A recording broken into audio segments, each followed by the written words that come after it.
whatever it may be. You know, you're not investing like good conversation. You're not adding value to me. Like, so many of us think that we don't have to invest and add value to those around us, and that those around us should just be around us because they know us. Know this, like, just the fact of me knowing you doesn't mean I'm gonna lift a finger or do anything for you, right? Like, it's not an entitlement. Like, I know a lot of people, so like, we have to treat each other, you know, if we want to have relationships like we used to before social media and, you know, the internet, and before we got instant communication, is that like, we have to invest into each other like 24/7, 7 days a week. Like, it's not that we have to be there for one another 24/7, but we got to be available. You know, we've got to actually, regardless of counting it, like, if you think back to before the internet, you hung out with your friends because you wanted to, not because they would hang out with you for a percentage of time. Like, it's illogical how people think these days that you've got to give me equal. Like, you know, it's got to be this equal exchange on everything, otherwise I'm getting fucked. It's like, no, if you want to be around people and have connections with them, just want to do it and do it. Like, if you remember, like, think about it nowadays, you've got to message and call people prior to when you arrive to meet up with them. You know, you got to let them know you're there. When in the past, you would have just said something on a Monday, and then come Friday, you would have just showed up at the time. Like, our communications become so stressful that we're creating so many boundaries and barriers because we don't want people to unexpectedly show up at our place. You know what I mean? But then it's like, the breeding of that is that then we set a boundary to where people can't show up unexpectedly. And then we get upset because we don't feel like people care because they're not showing up at our door, because we've created such a boundary that doesn't happen. Like, that's the thing. Like, holding relationships with people is just for you a one-way street of giving. Do I want to give to this relationship or not? Like, it doesn't matter what I receive, because if all we ever do is count costs, the relationships become work because they cease to be for enjoyment and they're for, you know, outcome or the value I get or this or that. So it's very, very important to understand this, because this is all getting into, you know, understanding life purpose and meaning. Like, it means something to us to have relationships with other people and connect. Connection is very important. It's important for us to connect to the earth. It's important for us to connect to, you know, music that we like, you know, places that we like, food that we like, the people. Like, we have to worship connecting, you know? Like, connecting with food is worshipping the food that you eat and enjoying it. Like, worship is just conscious, like, action. Like, if I worship God, I'm just consciously aware that I'm taking the actions of worship. Do you understand? Like, so if I worship food, when I prepare food, I'm conscious about the meal I'm going to have, conscious about the food, the taste, the atmosphere. And then when I'm cooking, I'm conscious about the quality, you know, all of this. And it's very important because, like, the end result is when we worship, okay, like we get enjoyment and fulfillment. Like worshipping is just a way of us expressing ourselves. When we care about those around us, if we cook, we want to cook it well, you know. But in today's day and age, we've gotten rid of that as well, to where now when we do a dinner date or something like that, we just get takeout, which isn't bad. It's quite enjoyable. It's an enjoyable experience, but we're not putting in the effort. So it's sort of like a bored result. Like I can't feel, super grateful to you for takeout, in comparison to if you spent, 3 or 4 hours cooking. Because like we value the investment of time that someone puts into what they're giving us. That dictates a lot of how we assign value. Because, for example, if we go out and the dinner we have is $600, or we go out and the dinner we have is $25, essentially you've gotten the same sort of nutrition, because we've had that, like we can argue the difference in nutrition for days, but like basically in our body, we have met the requirement that our body wants energy every so often, and we gave it energy. But because of the cost, the meaning we assign to the $600 dinner is that it was so much more meaningful. It was an experience.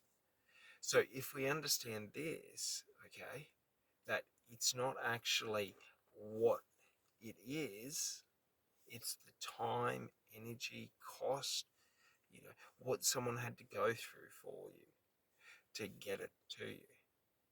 Okay? What we can do is we can flip that, and now we can over assign the cheap. So, like, to understand this is understanding it doesn't matter what you eat. If you eat, in survival terms, you've achieved that result. It's just our conscious mind that tries to tell us that you have to eat this, that, and the other to feel good about it. It's the stories we tell. So, for example, I could eat bananas every day and think that I am living like a king. How great is that? Or I could eat bananas every day thinking, how am I going to survive? Like how we shift that perception in life allows us to basically artificially distribute the reward to the smallest of actions. Do you get it? And then everything above that smallest of action, which is the greatest of reward, is a bonus. So if I'm graciously happy and excited to eat bananas for the rest of my life, if I get an apple, how great. If I get some bread, even better. Do you understand? Like, if my perspective is that I have to endure only ever eating bananas for the rest of my life, if I get an apple, that's great, but I have to eat bananas tomorrow. If I get some bread, that's great, but I have to eat bananas tomorrow. Like, we create it. So think about it in the context of your life. Okay? We've all been lying to ourselves that I need this, that, and the other. That I have to have 4-course, 5-course meals. I have to eat out. Like, it doesn't really matter. I could eat, plain crackers. It's like, depending on the energy and the requirements of nutrition, if I've done a heavy weight workout, right, I'm going to crave protein. So if I don't have protein, I'm going to feel like deficient. You know what I mean? Because my body will be craving it. So like if I can meet that craving in whatever shape or form that is, like we have succeeded. That's not 80%. It doesn't matter what shape or form it is. That is 100% the goal. Now, if we can expand on that, and let's say our goal was to meet our protein requirement and our base carb requirement, so we have meat and meat and rice, and then we decide we want to add some veg into it, that's a bonus. Job done. Then we decide we want to add some garlic bread, even better. Like, everything stacks and compounds.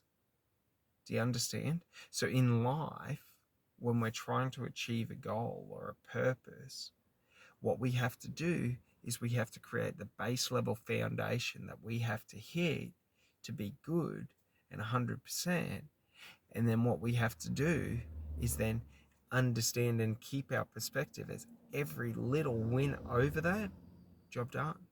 So like, an easy way to do it is, if I'm trying to achieve a goal, the base level is the action required. So like, for example, if I upload, let's say, 20 videos a day to YouTube as the base level, if I can hit that, anything that happens, positive or negative, above that doesn't detract from that. So if, like, say 5 videos got taken down, that would detract to now I've only done 15. But if I remain at the 20, okay, and some videos don't get viewed and other videos get sporadic views, job done. Every one of those results is a bonus, because my goal was the action to be taken. So I already achieved that goal. Do you understand? Framing our perception is how we can easily shift from a negative environment to a positive environment.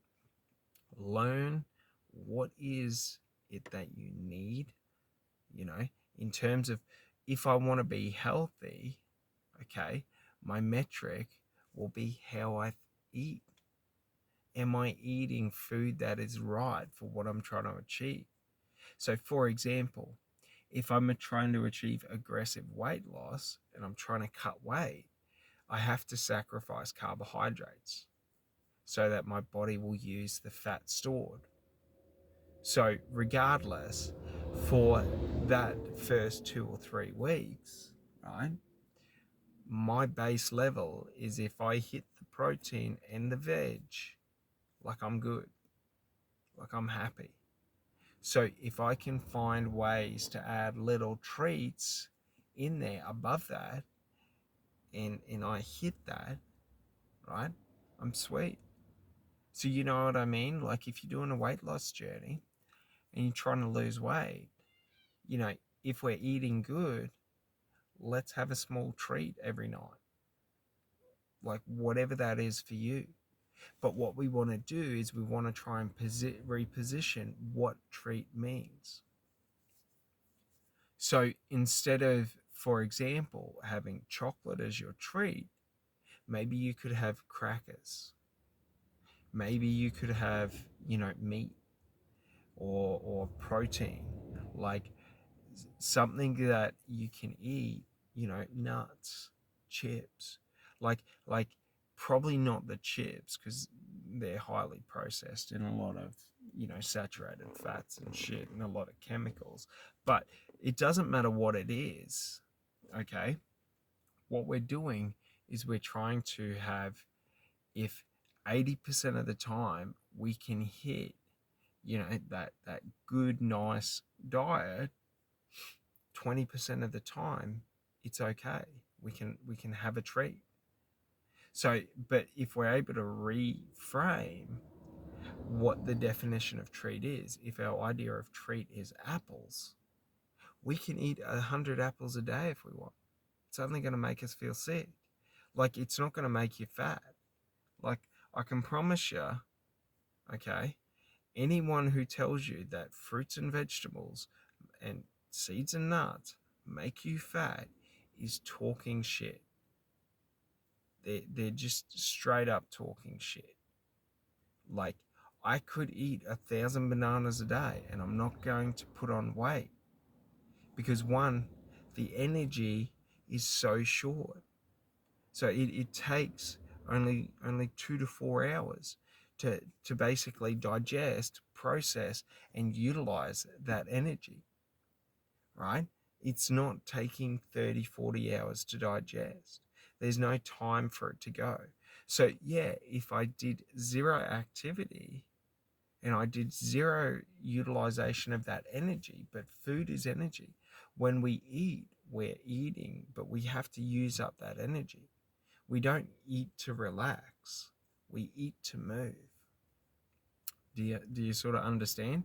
So like the thing is, if we have a big meal, okay, our body has a massive dump of energy. If now after that meal for 10 hours we do absolutely nothing, and nothing that requires us to, for example, exert ourselves in whatever shape, light, medium, or high exertion, it's not that you have to go and do a 2-hour workout to justify every meal, but it's like you want to position your meals, okay, to either, if you do intermittent fasting, I don't really buy into all the sleep bullshit, but there's science in it. So they reckon that you shouldn't eat after, say, 4 or 5 in the afternoon, right? Because you want to give yourself hours to digest and then basically be in the optimal time for sleep. But if you're not trying to be, the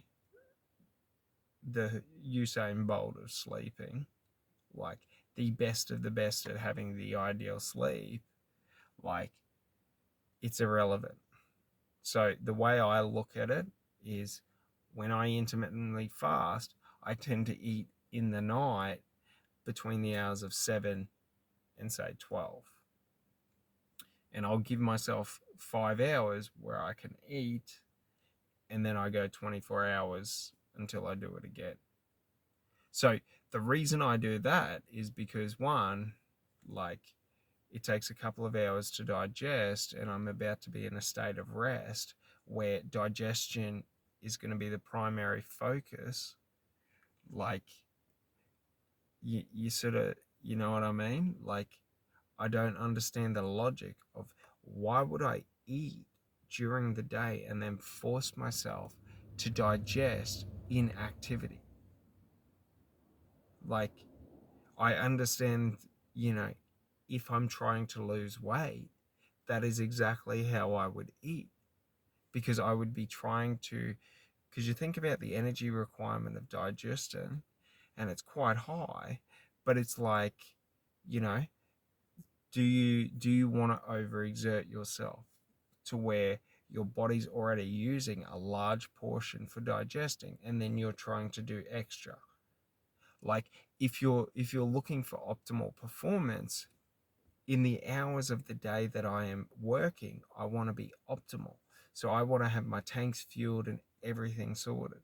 So if I eat in the night to the late night, okay, and then in the first 3 to 6 hours of my sleep, well, which is pretty much all my sleep, I'm digesting, let's say for argument's sake, but typically, you're not eating consistently for a 5-hour period. Do you know what I mean? Like, you might have a meal at 7 and then a snack at 9, and then you might have a light snack before bed at 12. Like, you're sort of breaking it up to where it's starting to process and digest, to where by the time you're going to sleep, it's already sort of there. But we can argue about, digestion times and all of this till the cows come home. Regardless, I personally don't really care too much about sleep, because I've trained myself pretty much my whole life to be in the military. So, like, for example, in the military, you're grateful if you get an hour sleep in a 3-day period. Like, you have to survive on it, on little. So why would I always seek comfort in my life if I'm preparing for discomfort? So, like, nowadays I'm not going in the military unless there's a draft, but I always still like to prepare so that if I'm in a discomfort, like an uncomfortable place, so maybe I get my car breaks down out in the middle of nowhere, and I got to spend 2 days walking to get help. Like, I don't want to have my expectation in life that every night has to be the perfect sleep, otherwise I can't function. So that's very different to having negative sleep. Like, negative sleep would be if I actively force myself to stay awake, okay, between up until say 4 a.m. and then I force myself awake at 8 a.m. Like, I don't use an alarm clock to wake up. I fall asleep when I fall asleep, and I wake up when I'm ready.